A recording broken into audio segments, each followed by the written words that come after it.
عزیزان گرامی وقار، ہم ویسے یہاں پر جمعہ کی نماز کے لیے حاضر ہیں اور اللہ کا یہ مقدس گھر ہے۔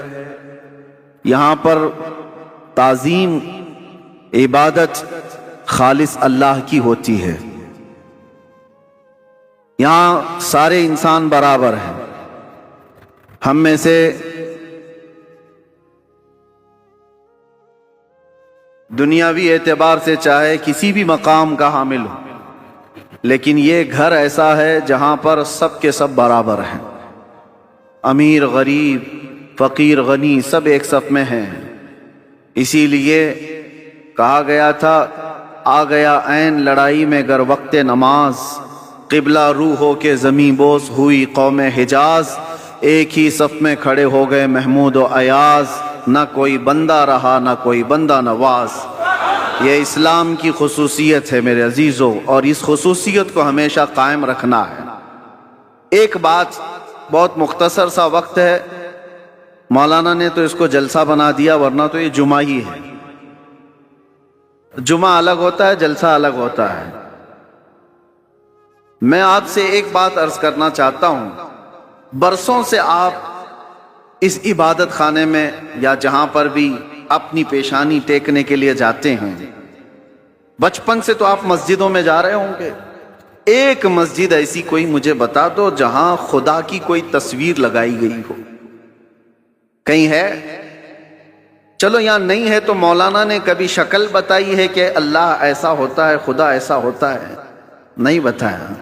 یہ پوری دنیا کی واحد قوم، ایک ہی قوم ایسی ہے جو بنا دیکھے سجدے میں چلی جاتی ہے۔ ہر قوم کو دنیا میں جا کر کے آپ دیکھنا، سرچ کر کے، سب کو جھکنے کے لیے کوئی نہ کوئی مورتی کی ضرورت ہوتی ہے۔ وہ سامنے دیکھتے ہیں پھر جھکتے ہیں، اور چاہے وہ کسی بھی دین میں ہو، سب نے اپنا اپنا کچھ نہ کچھ بنا رکھا ہے۔ عیسائی اگرچہ خدا کی عبادت کی بات کرتے ہیں، لیکن انہوں نے مریم اور حضرت عیسیٰ علیہ السلام کی بھی مورتیاں بنا لی ہیں۔ یہودی اگرچہ اللہ کی عبادت کی بات کرتے ہیں، لیکن نبیوں کی مورتیاں انہوں نے بھی بنا رکھی ہیں۔ جتنے مذاہب ہیں انہوں نے سب نے اپنی اپنی جھکنے کے لیے کچھ نہ کچھ چیزیں بنائی ہیں۔ یہ پوری دنیا میں ایک ہی قوم ہے، ایک ہی قوم ہے۔ اسی لیے تو میں عرض کرتا ہوں میرے عزیزوں، اللہ تبارک و تعالیٰ نے ہماری اور تمہاری فضیلت میں قرآن کی شروع کی آیتوں میں فرمایا یؤمنون بالغیب، یہ وہ لوگ ہیں جو غیب پر ایمان رکھتے ہیں۔ آج تک ہم نے اللہ کو دیکھا نہیں، اور لوگ یہ طعنہ مارتے ہیں کچھ، جیسے ابھی مسئلہ چل رہا تھا کہ ہم سب نے پکارا تھا آئی لو محمد صلی اللہ علیہ وسلم، سیدنا محمد صلی اللہ علیہ وسلم۔ میرے عزیزوں، ہمیں یہ چیزیں راستوں پر یا جلسوں پر اس طرح علل اعلان کہنے کی ضرورت کیوں پیش آتی ہے؟ جب کوئی درندہ چھیڑتا ہے تو ہمیں پھر اظہار کرنا واجب ہو جاتا ہے۔ اگر کوئی نہ پوچھے آپ سے تو بتانا ضروری تو ہے نہیں، لیکن جب اگر کوئی چھیڑے تو پھر ہمیں بتانا واجب ہو جاتا ہے کہ ہم اپنے نبی پاک صلی اللہ علیہ وسلم سے اپنی جان سے زیادہ محبت کرتے ہیں۔ تو کسی ایسے ہی کیڑے مکوڑے نے یہ سوال کیا تھا سوشل میڈیا پر کہ یہ مسلمانوں کو دیکھو جگہ جگہ یہ پرچم اٹھائے ہوئے ہیں کہ اپنے نبی سے محبت کرنے کی بات کرتے ہیں، ان سے ذرا پوچھو کیا انہوں نے اپنے نبی کو دیکھا ہے؟ جس سے آئی لو محمد کہہ رہے ہیں، کیا محمد صلی اللہ علیہ وسلم کو انہوں نے دیکھا ہے؟ اس ظالم کو تو میں یہ جواب دیتا ہوں، بن دیکھے جب یہ حال ہے۔ ارے دیکھتے تو بات الگ تھی، سر ہتھیلیوں پر لے کر کھڑے ہوتے ہیں۔ بنا دیکھے یہ حال ہے کہ ہم اپنی ماؤں کو اور اپنے باپ کو بچپن سے دیکھا ہے، باوجود اس کے ہم اپنی ماں اور باپ سے زیادہ اپنے نبی سے محبت کرتے ہیں۔ یہ اللہ تبارک و تعالیٰ کی طرف سے ہمیں عطا کیا ہوا ہے۔ میں آپ سے یہ بات کہنا چاہتا ہوں کہ دنیا اسی میں پریشان ہے کہ ایک ایسی قوم ہے، نہ اپنے خدا کو دیکھیے نہ اپنے نبی کو دیکھیے، لیکن دوسروں کی بنسبت اس قوم کا حال یہ ہے، دوسروں کو پرچار کر کر کے بلانا پڑتا ہے، اور یہ بنا اعلان کے جمعہ میں بھر جایا کرتے ہیں۔ آج تک کبھی جمعہ کا پوسٹر لگتا ہوا دیکھا آپ نے کہ اس مسجد میں جمعہ کی نماز ہونے والی ہے؟ بچپن سے کبھی سنا آپ نے؟ ایک اذان ہوتی ہے ساری صفیں بھر رہی ہیں، ہر مسجد کا حال ہے. جمعہ میں کون تمہیں دعوت دے کر بلاتا ہے؟ مؤذن صاحب گھر گھر جاتے ہیں، پوسٹر لگایا جاتا ہے، پرچار کیا جاتا ہے؟ نہیں. اس بات سے تو دنیا خوف زدہ ہے کہ آخر ان کو کون جمع کرتا ہے ان صفوں میں. اور صفوں میں آنے کے بعد کسی کی کوئی وی آئی پی صف نہیں ہے. جو پہلے آیا وہ پہلے بیٹھ گیا. وہ کسان کا بچہ بھی سامنے بیٹھ سکتا ہے، کسی غریب مزدور کا بچہ بھی پہلی صف میں بیٹھ سکتا ہے، اور بادشاہ اگر تاخیر سے آئے تو پیچھے ہی بیٹھا رہے. یہ نظام کہاں سے ہے؟ یہ آج تک ان کو کون بنا کر رکھا ہے؟ دنیا اس بات سے خوف زدہ ہے میرے عزیزو. یہ وہ چیزیں ہیں. جارج برنارڈ شاہ ایک بہت بڑا مورخ ہے انگریز، اور اس نے یہ لکھا ہے کہ بہت سارے دنیا میں ریولیوشن آئے، دنیا میں بہت سارے انقلاب آئے، بڑی بڑی شخصیتیں آئیں، جیسے مارکس کا، لینن کا، اور بھی کئی ایسے بڑے بڑے شخصیات آئی. انہوں نے دنیا کے نظام کو بدلنے کی کوششیں کی، لیکن ان کا انقلاب، ان کا ریولیوشن 100 سال سے زیادہ تک نہیں چلا. ان کے اپنے شاگرد جب تک تھے تب تک ان کے انقلاب میں دم تھا. جارج برنارڈ شاہ کہتا ہے دنیا میں ایک ہی انقلاب میں نے دیکھا ہے، 14 صدیوں کے بعد بھی آج بھی پوری طاقت کے ساتھ قائم ہے، اور وہ انقلاب ہے مکہ کی سرزمین سے اٹھا ہوا، محمد رسول اللہ کی زبان سے لایا ہوا، اور مدینے کے بادیہ نشین بغیر چپل کے ایک لباس میں چلنے والے وہ صحابہ کا لایا ہوا انقلاب ہے. اور زمانہ بدلتا گیا، حکومتیں بدلتی گئی، کتنے طوفان آئے، کتنے اندھیریاں، کتنے کیا کیا آئے، لیکن اس انقلاب میں آج بھی وہ دم ہے، آج بھی وہ اثر ہے کہ ایک بار اگر ان کے نبی کو کوئی چھیڑ لے تو پوری دنیا میں یہ سڑکوں پر آ جاتا. یہ بات میں آپ کو اس لیے کہہ رہا ہوں، یہ جان ابھی تک باقی کیوں ہے؟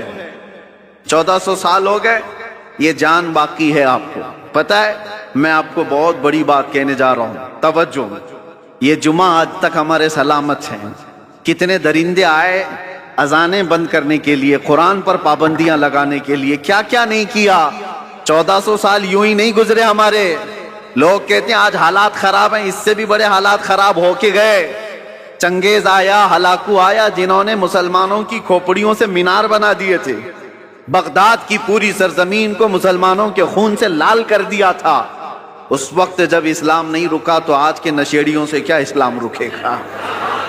کچھ نہیں ہونے والا ہے. لیکن حالات آئے اور گئے، لیکن آج تک یہ جو جان باقی ہے، کون تمہیں جمع کرتا ہے آج؟ ویسے تو مسلمان کسی کی جلدی ماننے والے نہیں، کسی کو قائد بھی نہیں مانتے. کوئی ہمارا ایک لیڈر ایسا ہے نہیں جو سب کو جمع کر دے. اس کے باوجود بھی ان صفوں میں کون جمع کرتا ہے؟ امام کی بھی وہ حیثیت نہیں ہے تمہیں جمع کرنے کی. امام کی حیثیت کو کیا ہے وہ تو ہم جانتے ہیں. ہر مسجد کا وہ بیچارہ وہ اپنے ہی گھر بار کی فکر میں ہے. لوگ اس کو خالی جمعہ اور امامت کے طور پر دیکھتے ہیں، باقی جمع کرنے کی طاقت یہ پوری وہ نہ امام کی ہے نہ مؤذن کی ہے، اور بڑے نیتا کی بھی نہیں. جب ان کا کوئی بڑا نیتا نہیں، کوئی بڑا قائد نہیں، تو یہ لاکھوں کی تعداد میں صفوں میں ان کو ہر جمعہ کون جمع کرتا ہے؟ اور صرف یہاں نہیں، پوری دنیا میں کون جمع کرتا ہے؟ یہ رمق، یہ دمک آج تک ان کے چہروں پر باقی کیوں ہے؟ آج پوری دنیا تمہیں آتنکواد کا ایک لیبل لگانے کے لیے کیا کیا نہیں حربے استعمال کیے، پوری میڈیا کا استعمال کیا. داڑھی دکھے تو لوگ کہیں ٹیررسٹ ہے، ٹوپی دکھے تو لوگ کہیں ٹیررسٹ ہے. سب پروپیگنڈے کے باوجود نہ ٹوپی اتری نہ داڑھی اتری. آج بھی ہے یا نہیں ہے؟ اس لیے میں بتانا یہ چاہتا ہوں کہ یہ رمق، یہ دمک، یہ جان آج تک باقی کیوں ہے؟ اس لیے کہ ہمارا رسول زندہ ہے تو دین بھی زندہ ہے. رسول زندہ ہے، اور زندہ رسول کا دین قیامت تک زندہ رہنے والا ہے. ہمارے اندر جو زندگی باقی ہے نا، یہ جو رمق دمک ہے، یہ جو کچھ بھی چمک دمک ہے، صرف اس لیے کہ وہ جو نہ تھے تو کچھ نہ تھا، وہ جو نہ ہو تو کچھ نہ ہو. جان ہے وہ جہان کی، اور جان ہے تو جہان ہے. وہ ہیں آج بھی ہمارے درمیان. اسی لیے اللہ کے بڑے عذابات نہیں آتے. قرآن میں اللہ نے فرمایا وَمَا كَانَ اللَّهُ لِيُعَذِّبَهُمْ وَأَنْتَ فِيهِمْ. اللہ اس قوم پر ویسا عذاب نازل نہیں کرے گا جیسے پچھلی امتوں پر کرتا تھا، اس لیے کہ ان کے بیچ میں میرا محبوب آرام فرما ہے. اب جو بات میں کہنے جا رہا تھا وہ یہ، آپ ان مسجدوں میں آئے، کبھی خدا کی تصویر نہیں دیکھی، کبھی خدا کا کوئی چہرہ، کوئی اس کا آکار نہیں دیکھا اور نہ ہی سنا ہے، اور ہم بتا بھی نہیں سکتے۔ جو آنکھوں میں آ گیا وہ خدا نہیں ہو سکتا، بات سمجھ کے چلو۔ جو نظروں میں آ گیا وہ خدا نہیں ہو سکتا، خدا کسی چیز میں سما نہیں سکتا، وہ محیط نہیں ہے۔ اب دوسری بات، یہاں تک تمہاری زندگی باقی ہے۔ دوسری ایک بات، جب بھی آپ مسجدوں میں جاتے ہیں امام صاحب سے کیا قرات سنتے ہیں؟ فجر میں، مغرب میں، عشاء میں تو بلند آواز سے قرات ہوتی ہے، سن تو لیتے ہوں، جمعہ میں بھی ہوتی ہے۔ جب بھی آپ آتے ہیں رکعت باندھنے کے بعد امام جو ہے پہلے کیا پڑھتا ہے؟ الحمدللہ ہی پڑھتا ہے نا، سورہ فاتحہ ہی پڑھتا ہے، الحمدللہ رب العالمین، سب خاموشی سے سنتے، سالوں سے سنتے آ رہے ہیں، سالوں سے۔ تو کبھی آج تک ایک مقتدی جو امام کے پیجامے کے پیچھے تو لگا رہتا ہے، امام کی ناڑی کہاں بندھی ہے وہ تو دیکھتا رہتا ہے، امام کہاں جا رہا ہے کہاں نہیں یہ تو دیکھتا رہتا ہے، ایک بار بھی کوئی مقتدی آ کر کے نہیں کہا کہ یہ بہت پرانی ہو گئی سورہ، کوئی نہیں تو پڑھو؟ کبھی کہا کسی نے؟ بلکہ حالت یہ ہے کوئی نہیں کہتا امام سے کہ کیا مولانا ہر دن تو سورہ فاتحہ پڑھتے ہی ہو، ہر دن سورہ فاتحہ پڑھتے ہو؟ کوئی نہیں کہا کہ یہ پرانی ہو گئی نیا کچھ لے کے آؤ، نہیں، بلکہ اگر امام نیا کرنے کی کوشش کرے تو قوم اس کو سیدھا کر دے گی۔ وہی پڑھو جو میرے نبی نے پڑھا ہے، وہی پڑھو۔ کیوں آج تک کوئی بھی چیز جب ہم دیکھتے ہیں کنٹینیو، بریانی 4 دن کنٹینیو نہیں کھائی جا سکتی، 5 دن روز دال چاول بھی نہیں چلتا۔ انسان کی طبیعت ایسی ہے کہ ہر چیز اس کو بدل بدل کر کے چاہیے، نہیں چاہیے، لیکن اس میں کبھی نیا کا تصور بھی نہیں آتا۔ کیوں؟ ایک یہ چیز۔ دوسری چیز میں نے بتایا، مسجدوں میں ہمارے قرآن وہی ہے، سورہ فاتحہ سے شروع کرتا ہے امام، اس کے بعد چاہے قرآن میں کہیں سے بھی پڑھے، سورہ فاتحہ تو پڑھتا ہے، لیکن کسی مقتدی کو آج تک اس بات پر کوئی شکایت نہیں ہے۔ تیسری ایک اور چیز، تمہارا کلمہ کیا ہے؟ لا الہ الا اللہ محمد رسول اللہ، ایک کلمہ ہے۔ تمہارے باپ کا کلمہ کیا تھا؟ اور دادا کا کلمہ کیا تھا؟ پر دادا کا کلمہ کیا تھا؟ صدیوں سے ایک ہی کلمہ چل رہا ہے، ایک ہی کلمہ ہے، لا الہ الا اللہ محمد رسول اللہ۔ یہ کلمہ کبھی آپ نے اپنے ابا سے بھی نہیں پوچھا، مولانا سے بھی نہیں پوچھا، بہت سال ہو گئے کوئی نیا کلمہ تو لاتے ہیں، تھپڑ لگے گا کہ نیا نہیں اس میں ہے، یہی پرانا ہے۔ بلکہ حالت یہ ہے دوسرا کوئی ڈائلاگ ہو، کوئی گانا ہو، کوئی بھی چیز ہو، 4 مہینے 6 مہینے چل سکتی ہے، سال بھر 2 سال، اس کے بعد وہ سننے کو دل نہیں کرتا۔ آدمی چاہتا ہے یہ پرانا ہو گیا اب کچھ نیا سناؤ۔ کلمہ طیبہ کو کوئی بھی امتی یہ نہیں کہتا پرانا ہو گیا، ارے 70,000 بار بھی پڑھیں تو اس میں جدت اور لذت اور آتی، کبھی پرانا نہیں ہوتا۔ یہ ایسی چیزیں تمہارے پاس ہیں، تمہارے پاس ہیں، یہ جمعہ کی جماعت، یہ قرآن کی حقانیت، یہ کلمہ طیبہ کی جدت جو ہر زمانے میں ہے، کیا یہ تمام چیزیں اس بات کا ثبوت نہیں ہے کہ اسلام زندہ ہے اور قیامت تک زندہ رہنے والا ہے؟ کسی بھی جگہ پر تمہیں یہ چیزیں نہیں مل سکتی، ہر جگہ بہت کچھ بدلاؤ ہے۔ ہاں میں بتا سکتا ہوں چیلنج کے ساتھ، دنیا کا کوئی بھی مذہب ہو، وہ لائے کتابیں اور ہم بتاتے ہیں اس کے کتنے کتنے نسخے ہیں، کتنے بائبل میں آج کتنے نسخے، 70 سے زیادہ نسخے الگ الگ ملتے ہیں۔ یونان میں الگ ہے اور یورپ میں الگ ہے، جو انجیل، Bible, Old Testament, New Testament سب بدلی ہوئی ہیں، اور ہمارے ہاں کی کتابیں، ہمارے دیش میں جو بہت ساری مقدس کتابیں مانی جاتی ہیں، ان میں بھی ہیر پھیر، ادھر ادھر بدلاؤ الگ الگ ہے۔ لیکن افریقہ سے لے کر امریکہ تک، ہند سے لے کر کے آپ کسی بھی کونے تک جاؤ، قرآن سورہ فاتحہ سے شروع ہوتا ہے، والناس پر ہی ختم ہوتا ہے۔ فرقے بہت ہوئے دین میں، اسلام میں بہت سارے فرقے ہوئے، لیکن اس میں کسی کا اختلاف نہیں آیا۔ قرآن کے 30 پارے اور 114 سورتیں جو صحابہ کے زمانے میں تھی وہ آج بھی وہی موجود ہے۔ اس کلام پاک پر کسی کا اثر کیوں نہیں ہوا آج تک؟ کوئی قرآن نہیں بدل پایا، کوئی ایک پارہ تو چھوڑو، ایک سورہ تو چھوڑو، ایک حرف بھی نہیں بدل پایا۔ जबर जेर और नुक्ते भी इसके बदल नहीं पाए। 1400 साल से एक किताब चली आ रही है, इस किताब को कोई नहीं बदल पाया। ऐ मुसलमानों, मैं तुम्हें ये फख्र वाली बातें बता रहा हूं, इससे बढ़ करके दौलत जाओ ढूंढ करके निकालो, किसी के पास नहीं मिल सकती। फिर तुम किस बात के मायूसी में जीते हो, हमारे पास कुछ नहीं है। इतनी बड़ी दौलतें जिसके पास है उसे सर झुकाकर नहीं, सर उठाकर जीना चाहिए। दुनिया में सर उठा करके जियो। अल्लाह रब्बुल इज्जत के दी हुई ये सारी निशानियां तुम्हारे पास मौजूद है। चलो हम कहानियों, जिसको ये लोग कहते हैं कहानियां हैं, गौसे पाक की करामत सुनाओ तो कहें कहानी है, गरीब नवाज की करामत सुनाओ तो कहें कहानी है, हुजूर पाक सल्लल्लाहु अलैहि वसल्लम के मेराज का वाकया सुनाओ तो कहते कहानी है। तुमको ये लगता है पुरानी बातें कहानियां हैं तो ठीक है, लेकिन जो कुरान आज तक मौजूद है इसका जवाब तो ला करके दे दो। ये जो कुरान है ये तो कहानी नहीं, तुम्हारे पास है। और कुरान जगह जगह चैलेंज करता है। अल्लाह खुद फरमाता है फ़अतू बिसूरतिम मिन मिस्ली, अगर हिम्मत है तो इसकी तरह की एक सूरह बना करके लाओ।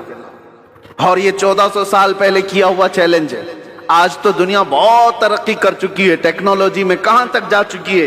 पेट्रोट मिसाइल और मिनटों में इधर से उधर सफर करने वाले इन सारे टेक्नोलॉजी के बादशाहों से क्यों नहीं पूछते कि एक कुरान क्यों नहीं बना पाते, क्यों नहीं लाए? मेरे अजीजों, अल्लाह का ये वादा है।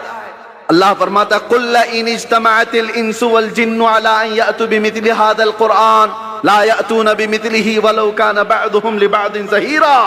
ऐ रसूल पाक, आप कह दें सारे इंसान मिल जाएं, सारे जिन्नात मिल जाएं, सब मिल करके एक दूसरे की मदद करके ऐसा कुरान बनाना चाहें, अल्लाह फरमाता है तब भी वो नहीं ला सकेंगे, नहीं ला सकेंगे। अल्लाह का वादा है। तो आज तक जो इस किताब का मिसल नहीं ला सका, वो किताब तुम्हारे पास है, वो कुरान तुम्हारे पास है। मुझे बताओ इससे बढ़कर के दौलत और क्या है? इससे बढ़कर के दौलत क्या है तुम्हारे पास? ये जिंदा जावेद मौजज़े हैं। अब ये सब चीजों के बाद फिर मैं आपसे आखिर में इतना कहना चाहूंगा, जिसके पास इतनी कीमती चीजें हैं उसको आला हजरत की बात सुनना चाहिए। आला हजरत क्या कहते हैं? सोना पास है, सोना बन है, सोना जहर है, उठ प्यारे। 3 बार सोने का लफ्ज इस्तेमाल किया। सोना पास है तेरे, इसका मतलब क्या है? गोल्ड। सोना पास है, सोना बन है। बन कहते हैं जंगल को। सोना जंगल सुना है ना, खाली पड़ा हुआ जंगल है जहां दरिंदे, उसको सोना जंगल कहते हैं। यानी सोना पास है तेरे, गोल्ड पास है और जंगल वाला राज है। और ऐसे वक्त में सो करके रहना ये तो जहर है, उठ प्यारे। ऐसे वक्त में सोना जहर है, उठ प्यारे। तू कहता है मीठी नींद है तेरी मती निराली है, आंख से काजल साफ चुरा ले, यहाँ वो चोर बला के हैं, तेरी गठरी ताकी है और तूने नींद निकाली है। और ये दुनिया का हाल ये है, शहद दिखाए जहर पिलाए, शहद दिखाए जहर पिलाए, कातिल डाइन शोहर कुश। 3 लफ्ज आला हजरत ने कहा। ये दुनिया कैसी है मालूम है? ये कातिल है, ये डायन है, ये शोहर कुश है। ऐसी औरत के ये 3 लकब है। कातिल मतलब मर्डर करने वाली, और डायन कहते हैं वो औरत जो रोज शोहर बदलती हो, रोज शोहर बदलती हो, उसको डायन कहते हैं। ये औरत के लिए गाली है। और शोहर कुश किसको कहते हैं? शोहर बदलने वाली तो डायन है, लेकिन अपने ही शोहर को मार देती हो वो शोहर कुश है। दुनिया को आला हज़रत कहते हैं तीनों चीजें ये दुनिया के अंदर है। जो इससे मोहब्बत करता है, जो इसके पीछे भागता है, ये दुनिया उसको मर्डर करती है, उसका कत्ल करती है और फिर बदल लेती है, दूसरा आ जाता है। आज लाख रुपए तुम्हारे जेब में, कल ये पैसे किसी और के जेब में। ये रोज बदलती है अपना आशिक, और फिर जो इससे इश्क करता है उसको मार भी डालती है, मार डालती है।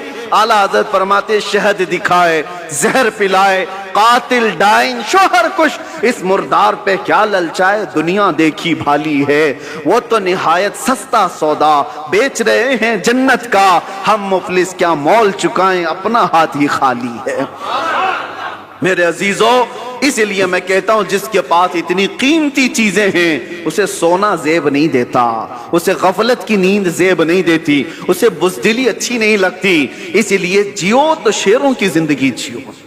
और मेरे इलाके के शेर मैसूर टीपू सुल्तान शहीद रहमतुल्लाह ताला अलैह का फरमान था, गीदड़ की 100 साला जिंदगी से शेर की एक दिन की जिंदगी बेहतर है।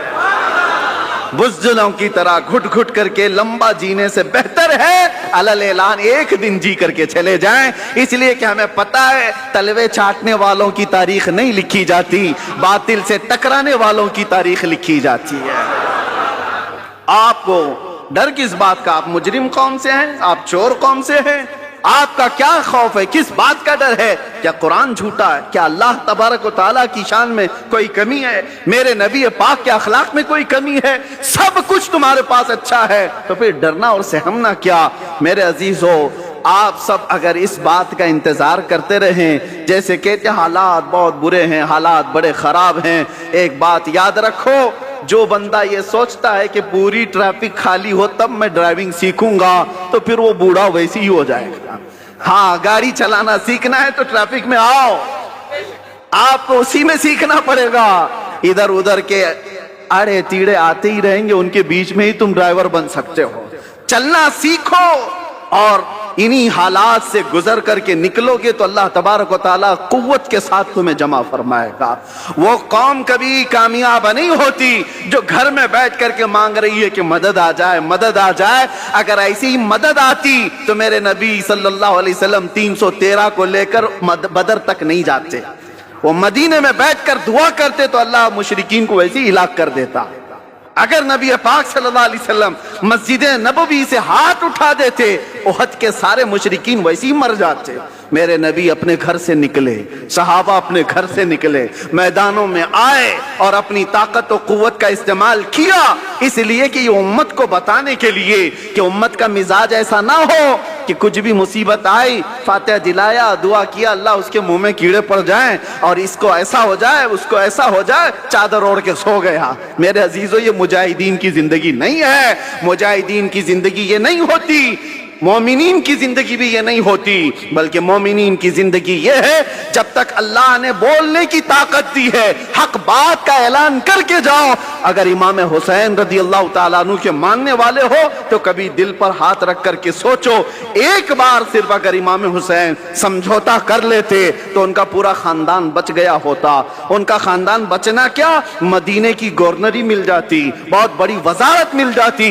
लेकिन हुसैन आजम का मिजाज ये था, नहीं, जब कुफ्र और शिर्क या फिस्क और फुजूर छा रहा हो उस वक्त समझौते नहीं किए जाते, उस वक्त मैदान में निकलकर हक बात का ऐलान किया जाता है, चाहे गर्दन भी चली जाए। हुसैन का ये मिजाज है, हम यही ऐलान करना चाहते हैं, अगर गर्दन चली भी जाती है हमें इसकी परवाह नहीं है, क्योंकि हम परवाने हैं और शमा के अतराफ मिटना ही परवाने का काम है। शमा के इर्द गिर्द मिट जाना ही परवाने का काम है। और खत्म होने से किसी के इस्लाम खत्म नहीं होता, इस्लाम जिंदा होता है हर करबला के बाद। इस्लाम जिंदा होता है हर करबला के बाद। बस मैं आपसे ये गुजारिश करना चाहूंगा, आप जिस तरीके कार को जो नौजवानों ने आज पकड़ रखा है उससे तौबा कर लें। ये नशा का माहौल, ये खराबियों का माहौल, ये जो दौर दौरा चल पड़ा है, ए नौजवानों, ये तुम्हारी जिंदगी को सेब नहीं देता। ये शिवा उम्मत मुस्तफा का नहीं है। कुरान में जिस उम्मत को अल्लाह ने खैर उम्मत कहा है, सबसे बेहतरीन उम्मत, क्या वो बेहतरीन उम्मत आज नशा के अड्डों पर बैठ सकती है? क्या वो बेहतरीन उम्मत ताश के पत्तों पे अपनी जिंदगी गुजारे? क्या वो बेहतरीन उम्मत रात भर ये सारे सोशल मीडिया पर अपना वक्त बर्बाद करे? ये खैर उम्मत का लक़ब अल्लाह ने तुम्हें कुरान में अता किया, उसका पासो लिहाज तो रखो। और तुम्हें अल्लाह ताला ने इतना महफूज रखा, इतना महफूज रखा, कसम रब्बे जुल जलाल की मैं आपको बताऊं, अभी भी हम जुमा पढ़ेंगे, आपकी पेशानियां सजदे में जाती, सबकी पेशानियां सजदे में जा रही। एक बात का ख्याल रखना, इंसान को जिंदगी में सबसे ज्यादा जरूरत किस चीज की है? वो रिस्क की है, खाने की है। खाना खाए बगैर इंसान जिंदा नहीं रहता। माल ना हो, कपड़े ना हो तो भी जी लेगा, घर ना हो तो भी जी लेगा, खाने के बगैर नहीं रह सकता। खाना तो उसके लिए, ये तो पेट्रोल है, बगैर उसके इंजन चले कैसे? लेकिन आपने कभी महसूस किया, बकरी को भी खाते हुए देखा आपने, बैल को भी खाते हुए देखा, भैंस को भी खाते देखा, ऊंट को भी देखा होगा, जिसको भी देखा होगा, जानवरों में अक्सर और बेशतर, अक्सर, हत्ता कि शेर को ही ले लो, वो जब भी खाते हैं तो चाट के खाते हैं जमीन पर।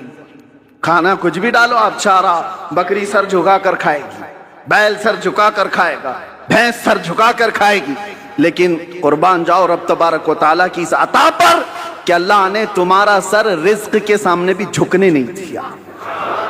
क्यों? जो सबसे ज्यादा जरूरी है तुम्हारी जिंदगी में वो रिज्क है, रब ताला ने हाथ दिए उठाओ और खाओ, इसलिए कि पेशानी उस रिज्क के सामने नहीं झुकनी है, रज़्ज़ाक़ के सामने झुकाना है, रज़्ज़ाक़ के सामने झुकाना है। इस पेशानी को अल्लाह ने इतना महफूज रखा है, इतना महफूज कि हम अपनी सबसे ज्यादा जरूरतमंद चीज पर भी नहीं झुकते। ना हम औलिया के सामने झुकते हैं, ना हम रसूलों के सामने, नबियों के सामने, किसी के सामने सर झुकाने की इजाजत नहीं है। सजदा करना है तो सिर्फ और सिर्फ अल्लाह रब्बुल इज्जत की। यह हमारी शरीयत है कि नहीं है? सजदा किसी के लिए नहीं जायज। अल्लाह के नबी ने फरमाया है, अगर सजदा अल्लाह के अलावा किसी और के लिए जायज होता तो अल्लाह तबारक व तआला सबसे पहले अपने नबी को सजदा करने का हुक्म देता। अल्लाह के बाद सबसे बड़ा मकाम रसूलुल्लाह का है। ये पेशानी इतनी महफूज अल्लाह ने रखी, खालिस अपने लिए बनाया, अपने लिए बनाया। आज उस पेशानी का हम कहां इस्तेमाल कर रहे हैं, किसके किसके सामने झुक गए। इसीलिए मेरे अजीजों, अगर तुम दुनिया के सामने झुकते रहोगे, जलील होते ही रहोगे, जलील होते ही रहोगे, और एक जगह नहीं 1000 जगह झुकना पड़ेगा, 1000 जगह। और इकबाल इसी को कहता है, वो एक सजदा जिसे तू गिरा समझता है, वो एक सजदा जिसे तू भारी समझता है, अरे 1000 सजदों से देता है आदमी को नजात। एक बार यहां जो झुक गया, अल्लाह उसको दूसरी जगह झुकने नहीं देता। तुम्हारी पेशानियों को महफूज रखता है। अल्हम्दुलिल्लाह हमने प्रैक्टिकल देखा भी है ये सारी चीजें कि अल्लाह उसके रसूल के लिए जो मजबूती से खड़ा होता है, अल्लाह हालात उसके लिए वैसी ही मुनासिब फरमा देता है। हमने अपने सफर में देखे, कैसे कैसों को देखा है। हम लोग ये सोचते होंगे वहां ऐसा हो रहा होगा, वैसा हो रहा होगा, बहुत कुछ बातें अफवाहें उड़ती रहती हैं, लेकिन हमने जो देखा है, अच्छे अच्छों के दिलों को नरम होते हुए भी देखा है। हम खड़े हैं तो कुछ लोगों को ताजीम करते हुए भी देखा है। 9-9 घंटे का सफर किया, और वो भी डिपार्टमेंट के सारे लोग बंदूक ताने हुए, हथकड़ियां बांधे हुए, सारे ऐसे भी सफर किए। लेकिन अल्लाह रब्बुल इज्जत को गवाह बनाकर आपके सामने अर्ज करता हूं, जब नमाज का वक्त आता, मगरिब हो जाए, इशा हो जाए, उस भरी गाड़ी में भी अगर मैं कहता मुझे नमाज पढ़ना है, सारे रोक लेते और हमारी नमाज भी पढ़ा देते थे।